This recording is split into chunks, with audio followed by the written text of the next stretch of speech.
नमस्कार दोस्तों, मैं आपकी एस्ट्रोलॉजर ग्रह मार्क में आपका स्वागत करती हूँ। तो मैं लाई हूँ आज एक और नई क्लास। आज हम पढ़ेंगे वृश्चिक लगन के बारे में। तो वृश्चिक लगन के कौन से अशुभ शुभ ग्रह हैं, राजयोग कौन से बनते हैं, राजयोग नहीं है तो क्या उपाय कर सकते हैं, बीज मंत्र कौन से करने हैं, रत्न कौन से पहन सकते हो, शुभ रंग और शुभ दिन। आज हम इन सब के बारे में, वृश्चिक लगन के बारे में करेंगे। ठीक है।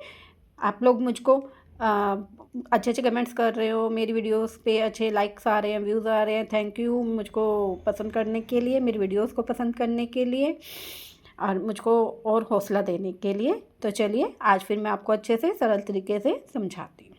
तो वृश्चिक लगन हमारी वृश्चिक राशि 8वीं राशि। तो लग्नेश यानी पहले भाव में हम लिखेंगे 8, 9, 10, 11, 12, 1, 2, 3, 4, 5, 6, 7। ठीक है, ये क्रम तो अब आपको समझ आ गया होगा। तो हमारा लग्नेश हुआ वृश्चिक लगन यानी मंगल की राशि। तो इस कुंडली के स्वामी कौन हुए? मंगल देव। तो मंगल स्वामी हुए तो मंगल देव इस कुंडली के लिए क्या होंगे? कारक होंगे। वो इस कुंडली के लिए अच्छा ही करेंगे। बट पहले हम ये जानते हैं कि वृश्चिक लगन के जातक होते कैसे हैं। मंगल की राशि है तो बहुत जिद्दी होते हैं, गुस्सा बहुत ज़्यादा आता है इन्हें, पर ठंडे भी बड़ी जल्दी हो जाते हैं। जितनी जल्दी इनको गुस्सा आता है ना, उतनी जल्दी ही ये लोग ठंडे हो जाते हैं। ठीक है। और अग्नि तत्व की राशि है तो उत्साह तो इनमें बहुत ज़्यादा होता है। आत्मसम्मान, उत्साह, एनर्जी इन इन लोगों में सबसे ज़्यादा होती है। ठीक है। तो इनका स्वभाव जो होता है, वैसे तो स्वभाव से बहुत कठोर होते हैं, बट जल्दी नरम भी हो जाते हैं। तो आगे अब इनके लिए देखते हैं। तो मंगल की राशि, पहली राशि, मंगल की 2 राशि होती है, 8वीं और पहली। तो पहला तो खुद का भाव हो गया, और ये भाव कौन सा हुआ? ऋण दोष शत्रु का। बट मंगल खुद इस कुंडली के स्वामी हैं तो वो इस कुंडली के कारक कहलाएंगे। ठीक है। नेक्स्ट देखते हैं 9वीं राशि, धनु राशि, गुरु की राशि। और एक और राशि होती है मीन। तो 9वीं और 12वीं, धनु और मीन राशि दोनों गुरु की राशि, और दोनों भाव भी अच्छे हैं। ये होता है परिवार, कुटुंब, धन का भाव। ये होता है एजुकेशन का और संतान का और का भाव। तो भाव भी दोनों क्या है? अच्छे हैं। और मंगल और बृहस्पति दोस्त होते हैं, तो इसलिए गुरु क्या हुए? कारक हुए। नेक्स्ट देखते हैं 10वीं राशि, शनि की राशि, मकर राशि। और 11वीं राशि भी किसकी होती है? शनि की। दोनों राशि, शनि के दोनों भाव भी अच्छे हैं। ये पराक्रम, साहस का भाव, और ये सारी सुख सुविधा का भाव होता है।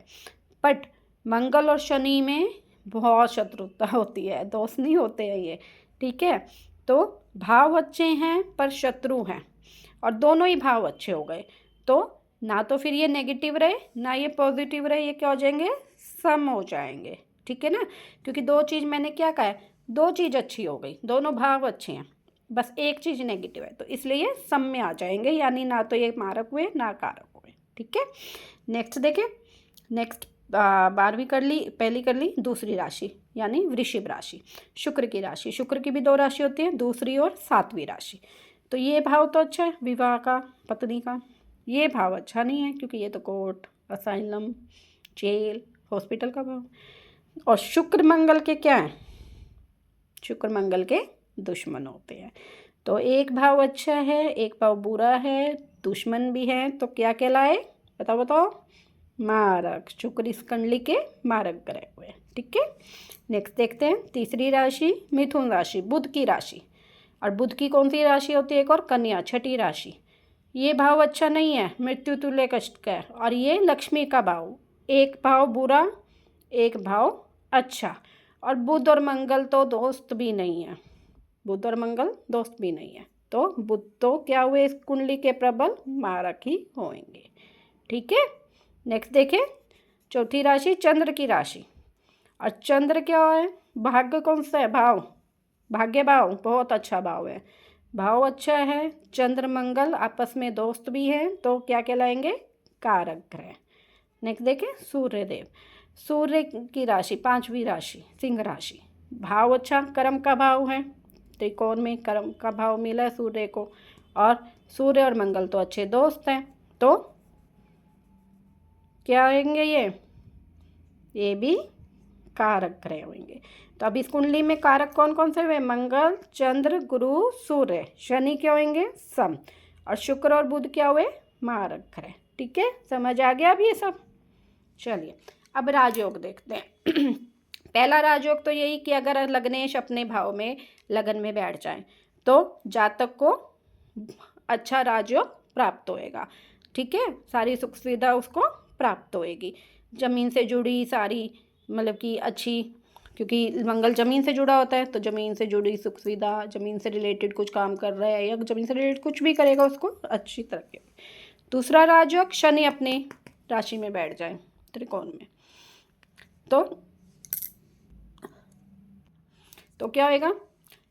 सारी सुख सुविधा शनि की वजह से उसे भी सारी भौतिक सुविधा जितनी भी होती है और शादी के बाद जो लाइफ होएगी उसकी और होएगी वो सब उसको अच्छी मिलेगी। तीसरा, अगर शुक्र अपने भाव में बैठ जाए तो जातक की पत्नी जो होगी वो सुंदर भी होगी, जातक की पत्नी से उसका भाग्य उदय होगा, उसको खूब तरक्की मिलेगी। ठीक है।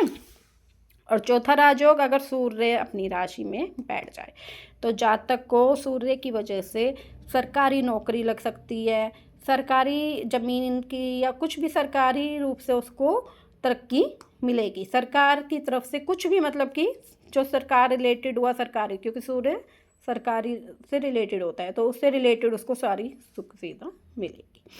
अब वही हमेशा की तरह कि अगर कुंडली में आपके राजयोग नहीं बन रहे तो आपको कौन से उपाय करने चाहिए, क्या करना चाहिए कि आपको अच्छे रिजल्ट प्राप्त होए। तो उसके लिए हमेशा जो मैंने बताया लग्नेश, पंचमेश और भागेश, इन तीन का करो, इन तीन को अच्छा कर लो, आपकी सारा कुछ अच्छा हो गया। तो इन तीन के लिए क्या करना है? पहला, लग्नेश के लिए मंगल के लिए क्या कर सकते हो? हनुमान चालीसा का पाठ कर सकते हो, बंदरों को गुड़ चना खिला सकते हो, या मंगल का बीज मंत्र कर सकते हो, अंकाराय नमः। वो मैंने आपको हमेशा कहा है, जिसको करना हो प्लीज़ मुझसे कमेंट में मैं लिख के दूंगी, अच्छे से उसको प्रोनाउंस करना है। 108 बार डेली करना होता है, 6 महीने तक भी करोगे तो आपको अच्छा रिजल्ट प्राप्त होगा। पर करने से पहले आपको ये देखना है कि मंगल की प्लेसमेंट 6ठे, 8वें, 12वें भाव में ना हो। अगर मंगल की प्लेसमेंट 6ठे, 8वें, 12वें भाव में हो तो आप उसका रतन मत पहनना, उसका बीज मंत्र मत करना, वरना वो नेगेटिव इफेक्ट देगा। हाँ, उपाय कर सकते हो। किसी ने मेरे से कमेंट में भी पूछा था कि मेरा 12वें में मंगल बैठा है तो क्या मैं मंगल की पूजा ना करूं? मंगल का को बीज मंत्र नहीं करना, मंगल का रतन नहीं पहनना, बट आप जैसे हनुमान चालीसा हुआ, बंदरों को गुड़ चना वगैरह हुआ वो खिला सकते हो। ठीक है, ये उपाय आप कर सकते हो। अच्छा, नेक्स्ट पंचमेश यानी गुरुवार के लिए आप क्या कर सकते हो? पीले वस्त्रों का दान करो। वीरवार के दिन गुरुवार का गुरु का बीज मंत्र कर लो, पीली चीज़ों का दान करो। ठीक है। और भागेश चंद्रमा के लिए आप चंद्रमा का बीज मंत्र कर सकते हो। ठीक है। मंगल के लिए मूंगा पहन सकते हो, और पंचमेश के लिए आप पुखराज पहन सकते हो, और चंद्रमा के लिए आप सच्चा मोती डाल सकते हो हाथ में। ठीक है, या उसका बीज मंत्र कर सकते हो। ये होते हैं चंद्रमा के लिए। ठीक है, ये तो उपाय रतन बीज मंत्र मैंने आपको बताए। अब आपके शुभ रंग कौन से हैं? शुभ रंग हुआ केसरिया, पीला और सफ़ेद।